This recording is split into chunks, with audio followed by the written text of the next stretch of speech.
Tremendo. ¿Cómo están corriendo la gente? ¿No? A veces yo vengo tempranito y ya están corriendo. Paso a mediodía, siguen corriendo. Yo tengo que venir a la noche a la universidad y siguen corriendo. Ok. ¿Qué iban a preguntar? También consumir huevo también sería muy bueno para el Pero no demasiado. Ah, bueno, obviamente. Están pasivos. 3, 5,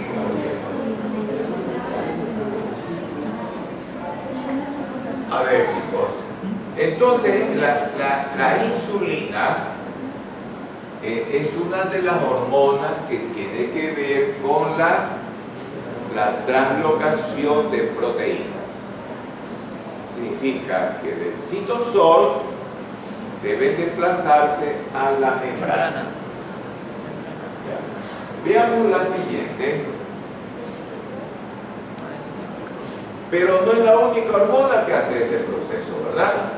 Hay otra hormona, la que estamos estudiando nosotros, que la hormona es un péptido, ¿verdad? Que por la sangre llegará a los riñones hasta encontrarse con esta proteína receptora. ¿Cómo se llama esta proteína, chicos?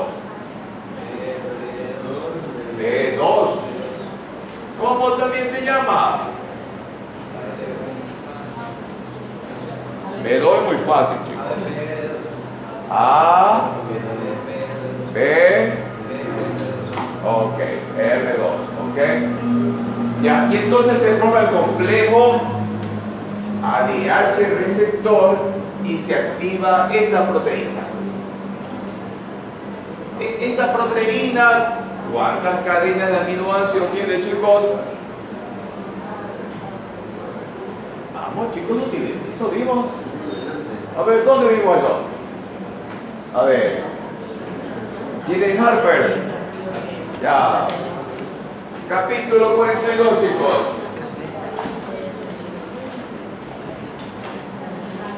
¿Qué capítulo dice? Rápido, búsquenlo ahí. Sí, me acuerdo. Encontraron el 42.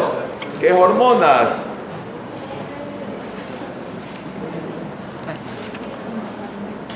No era. Ya, ahí.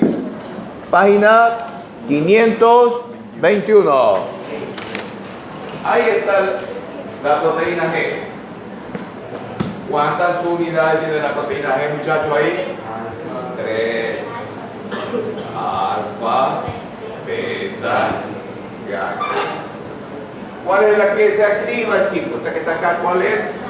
Alfa. ¿A quién activa, chicos? A otra proteína que es una enzima. ¿Ok? ¿Qué enzima es? Adenililciclasa. A ver. Avanzamos a la 523. ¿Sí ven ahí a la adenililciclasa? De la 523, chicos. ¿Le ven o no le ven? Y la adenililciclasa, ¿sobre qué molécula actúa? Para formar, y este MP cíclico, ¿a quién activa? ¿Ustedes ven el libro? ¿A quién activa?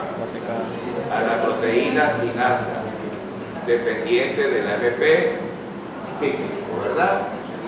Y entonces, ¿qué es lo que hace esta proteína? Va a activar esta estructura que es una vesícula. Ya, esta vesícula, ¿qué contiene? Ya, esto, escuche bien. Ahí hay coincidencia con lo que hacía la insulina. No es lo mismo.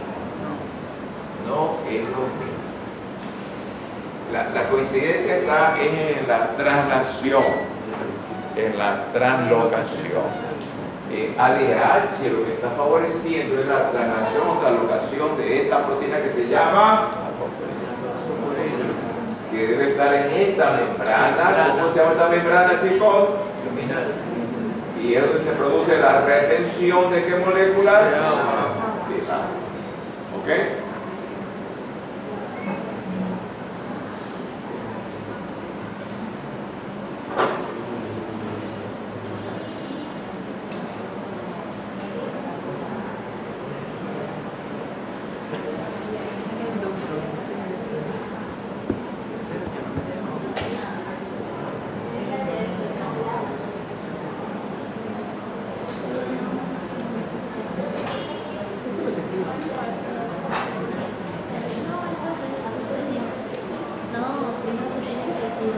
Esta es la siguiente, ¿no?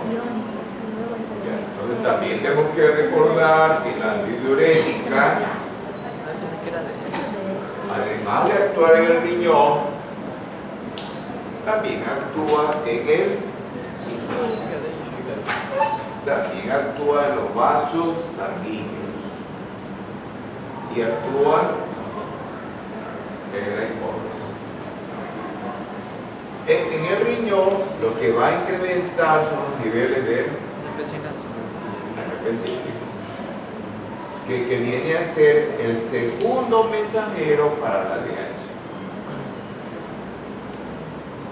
Y en la hipófisis, en el hígado y en los vasos sanguíneos aumentan los niveles de calcio y esta otra molécula que es el trifosfato de inositol, que también son clasificados como segundo mensajero.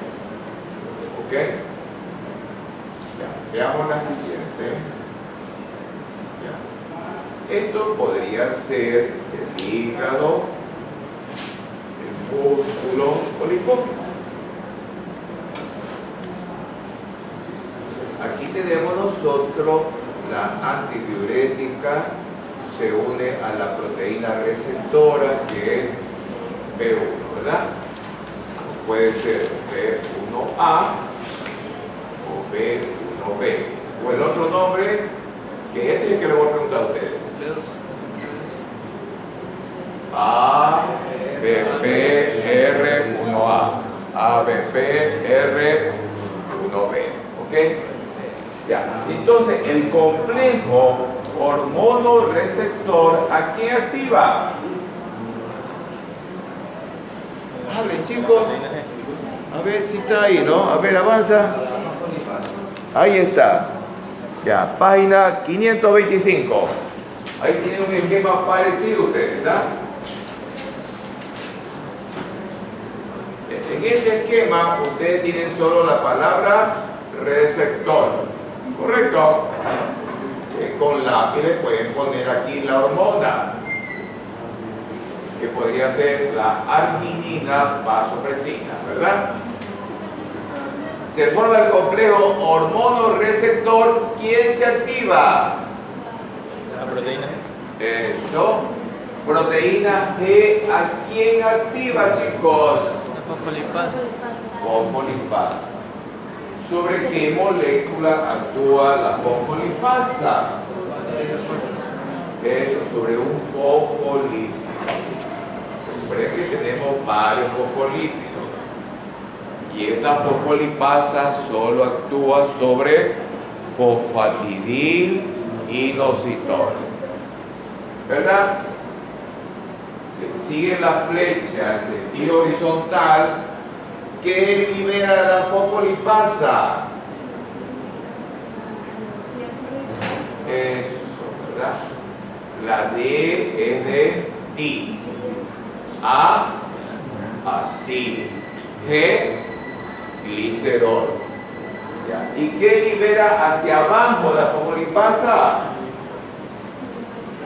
El trifosfato de inositol. Ya, y en el libro, ¿hacia dónde se dirige el trifosfato de inositol? El retículo endoplasmático. Al retículo endoplámico. ¿Cómo responde el retículo endoplámico, chicos? Liberando el calcio. Y el calcio, ¿a quién activa ahí? La mitocondria. ¿Qué es la calmodulina, chicos? Es una proteína y comienzan a activarse más procesos. Si esto ocurre en las células musculares lisas o sanguíneos, se produce una. Si esto ocurre en la célula hepática, se produce una. Y a nivel de la hipófisis, ok, ya vamos a la siguiente, chicos. Entonces, vamos a recordar estas patologías, ¿sabes? Cuando nosotros veamos el término diabetes insípida central, quiere decir que el problema está en el sistema nervioso central.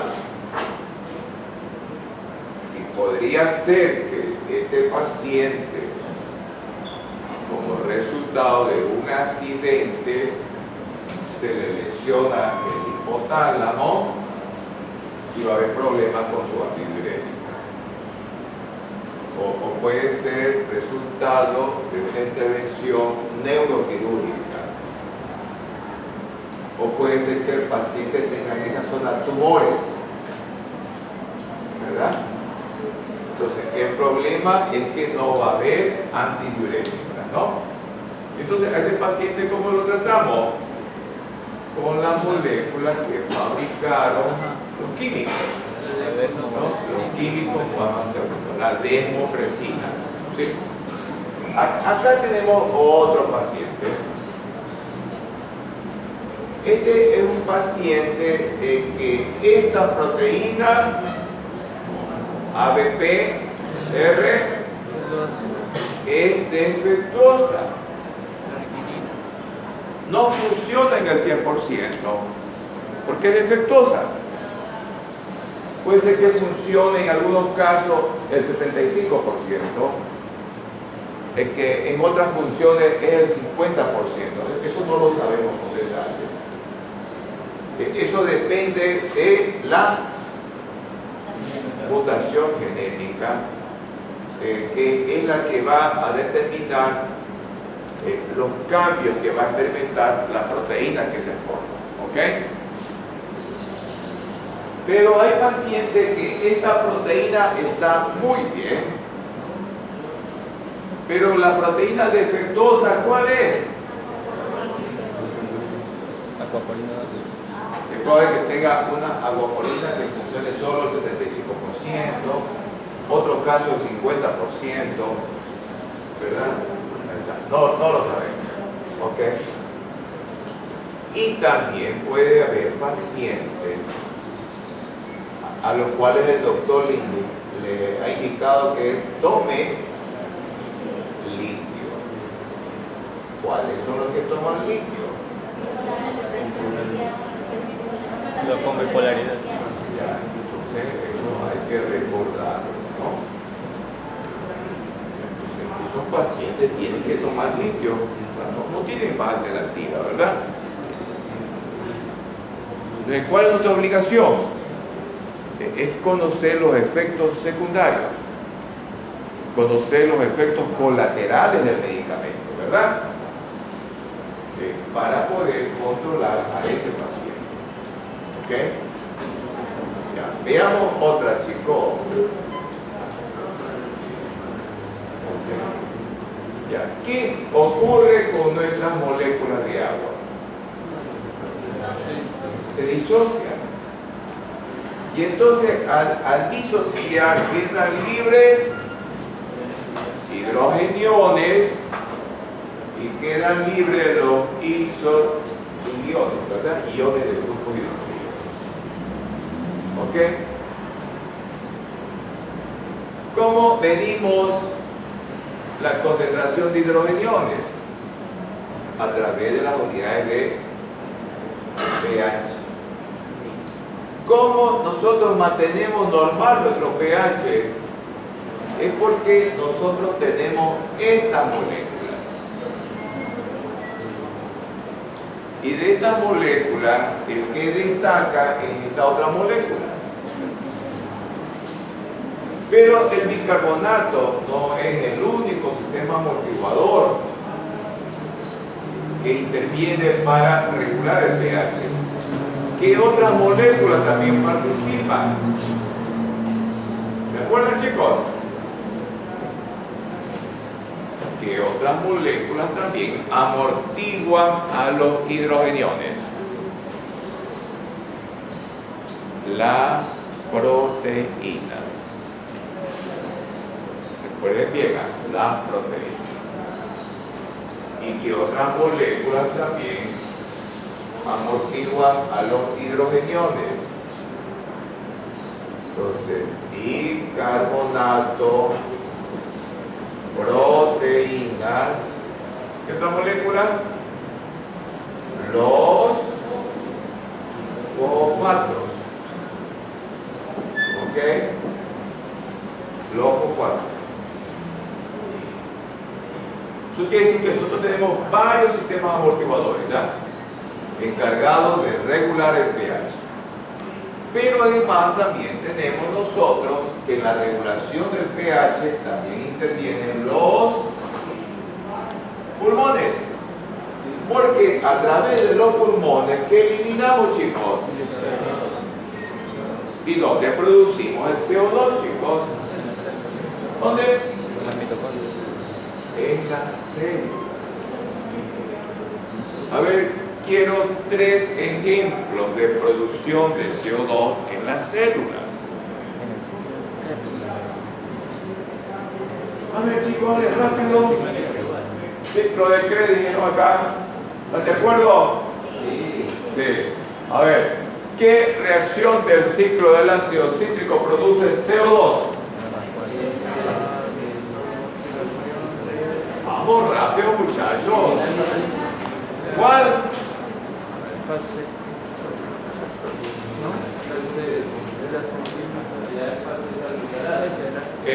Una de las reacciones es donde interviene alfa-cetoglutarato deshidrogenasa.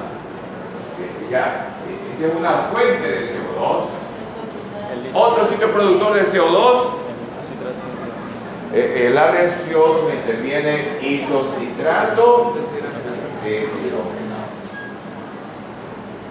¿Cómo es que el cuerpo elimina ese dióxido de carbono, muchachos?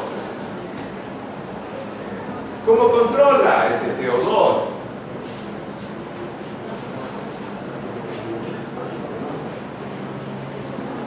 Y ocurre que va a haber pacientes que los pulmones no funcionan bien.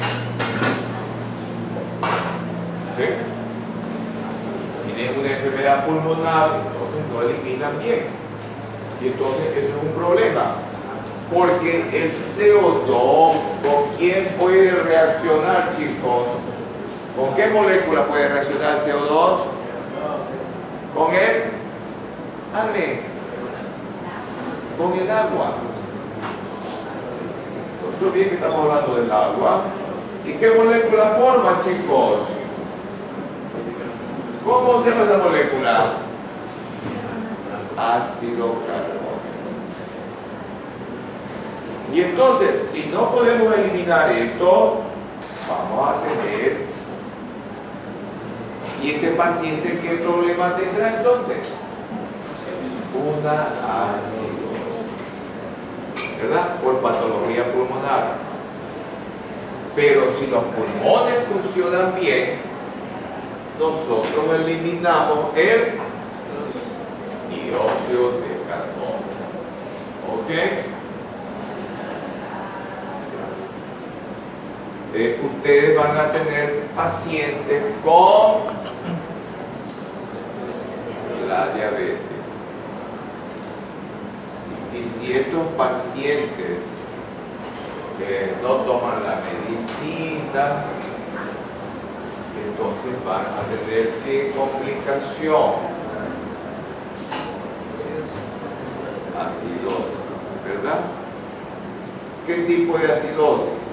Cetoacidosis. También pueden tener otros pacientes que vomitan. Entonces van a vomitar ¿qué cosa? Ácido clorhídrico.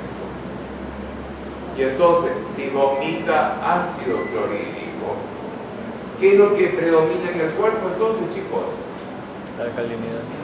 Los álcalis. Si vomita ácido, tendrá menos ácido. Entonces, ¿qué va a predominar? Las bases, los álcalis. Y entonces, ese paciente, ¿qué alteración tendrá? ¿Ok? Vamos viendo otra diapositiva. ¿Qué es lo que estamos observando, chicos?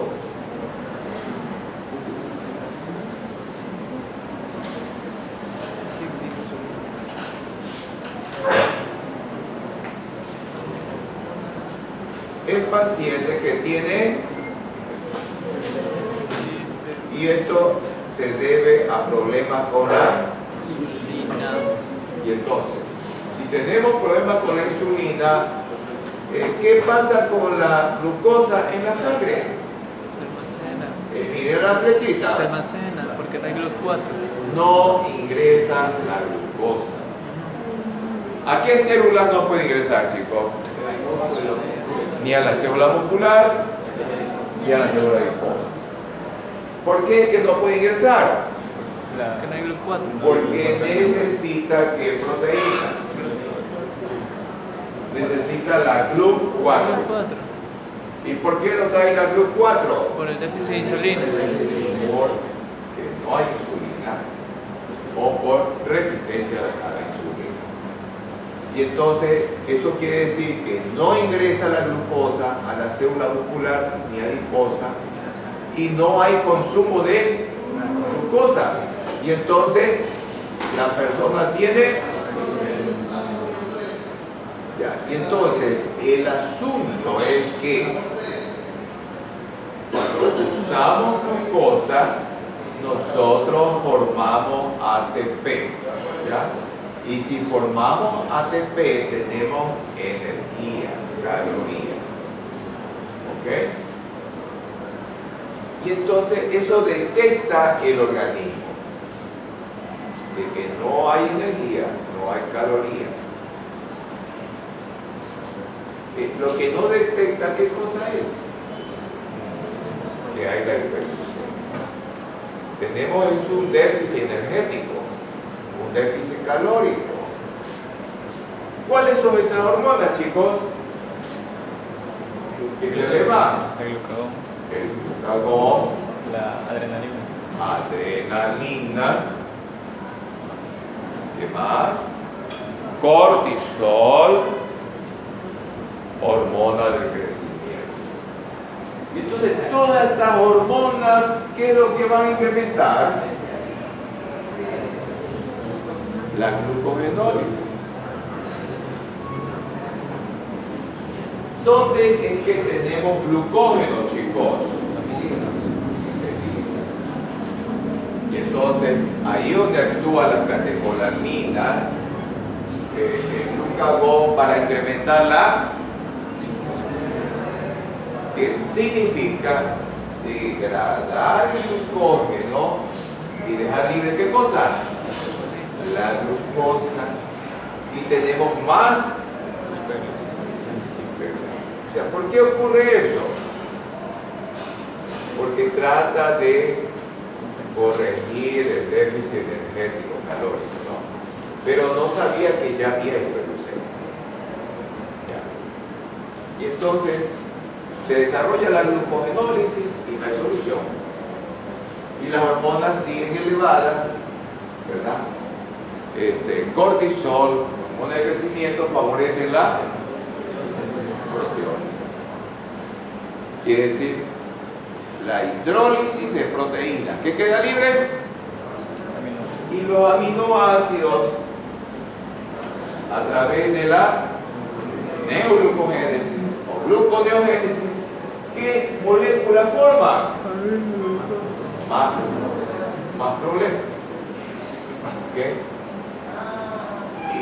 Y el organismo sigue detectando déficit de energía, déficit de calorías. Y entonces ahora las hormonas no se van a actuar. El tejido adiposo. ¿Y qué es lo que favorece? la lipólisis. ¿Qué es la lipólisis, chicos? ¿Qué es lo que se degrada? ¿Qué líquidos? Los triacilgliceroles se hidrolizan y quedan libres. ¿Quedan libres? Que este se puede convertir en glucosa y formar más hiperglucemia. Y estos ácidos grasos libres van al hígado, inundan el hígado y terminan formando los. Y esto es lo que complica más al diabético con la cetoacidosis. ¿Ok? Entonces vimos que el diabético tiene hiperglucemia porque no hay insulina, no hay GLUT4 y la glucosa no ingresa a la célula. Aumentaron las hormonas contrarreguladoras, se incrementa la glucogenólisis más glucosa, se degradan las proteínas del músculo, se liberan los aminoácidos y los aminoácidos se convierten en más hiperglucemia. Este glicerol, ¿de dónde proviene? Del tejido adiposo, también se convierte en glucosa, más hiperglucemia. Y entonces esa sangre con hiperglucemia, ¿a dónde va? A los riñones. Y nosotros habíamos mencionado que los riñones tienen dos proteínas. ¿Cuáles son esas proteínas, chicos? GLUT4 y SGLT1. SGLT1. LT1 y SGLT2.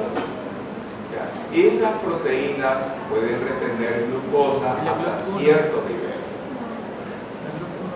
Más o menos retienen hasta 180 miligramos de glucosa. Pero si esta persona tiene 200, 300, 400, 500, esas proteínas ya no retienen eso. Y entonces, ¿qué es lo que va a tener esta persona?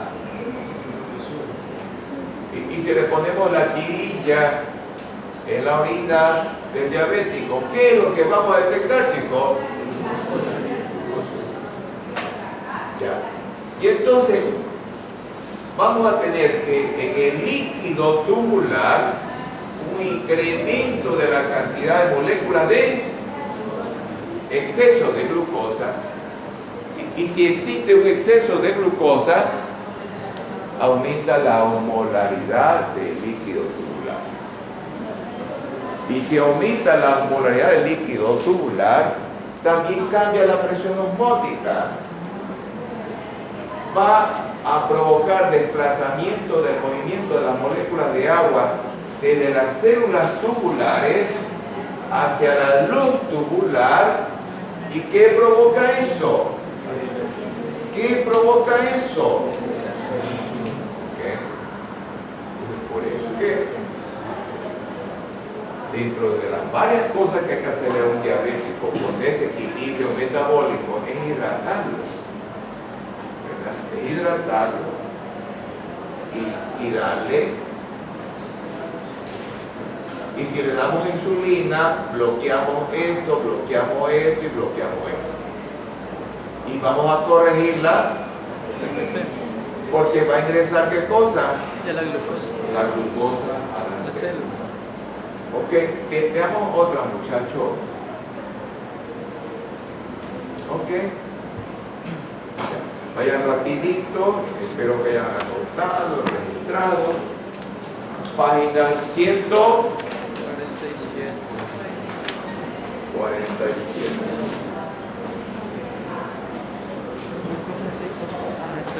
Y entonces aquí tenemos, ¿verdad? Que el tejido adiposo, ¿qué molécula almacena, chicos? Los triacilgliceroles o los triglicéridos. Y sobre estas moléculas, ¿qué enzima actúa? La lipasa del tejido adiposo. adiposo, que se llama lipasa hormonosensible. Y entonces, ¿cuándo es que funciona esa enzima? Cuando el organismo tiene un déficit de energía, de calorías, entonces aumenta los niveles de las hormonas contrarreguladoras, ¿verdad? Cortisol, catecolamina, el glucagón, y se activa la lipasa. Y si funciona la lipasa, esta hidroliza los gliceroles, que libera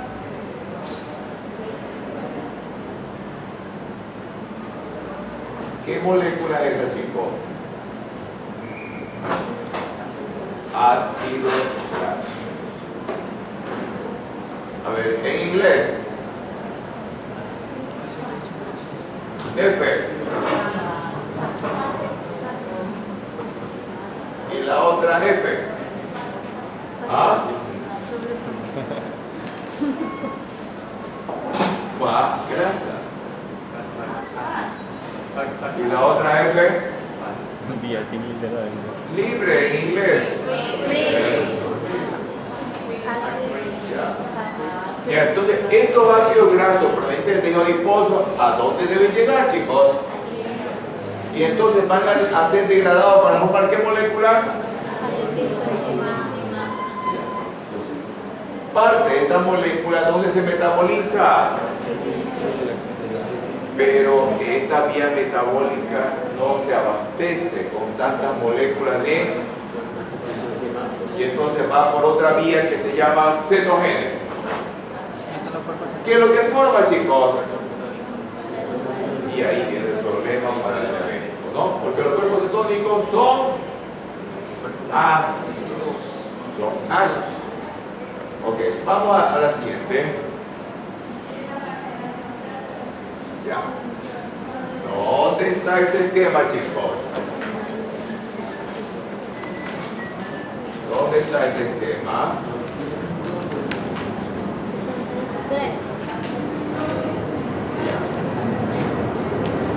¿Cómo se encuentra esta enzima? En la célula adiposa, ¿cómo está? Solo se vuelve activa cuando aumenta los niveles de